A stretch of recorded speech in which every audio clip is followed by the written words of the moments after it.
আলম নীরবকে গ্রেপ্তার করে আইন শৃঙ্খলা বাহিনী। তার বিরুদ্ধে 455টি মামলা আছে।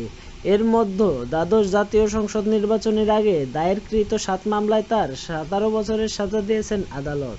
এসব মামলায় জামিন পাওয়ার পর চলতি বছর 20 মার্চ জেলগেট থেকে তাকে গ্রেপ্তার করে আইন শৃঙ্খলা বাহিনী। পরে 22 সালের পল্টন থানার একটি মামলায় তাকে গ্রেপ্তার দেখানো হয়। এই মামলায়ও জামিন পেলে গত 21 এপ্রিল ফের জেলগেট থেকে আটক হন নীরব।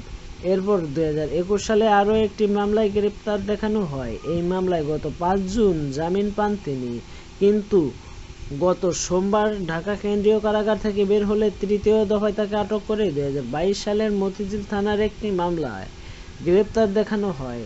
এই মামলায় জামিন পেয়ে শুক্রবার মুক্তি পান তিনি।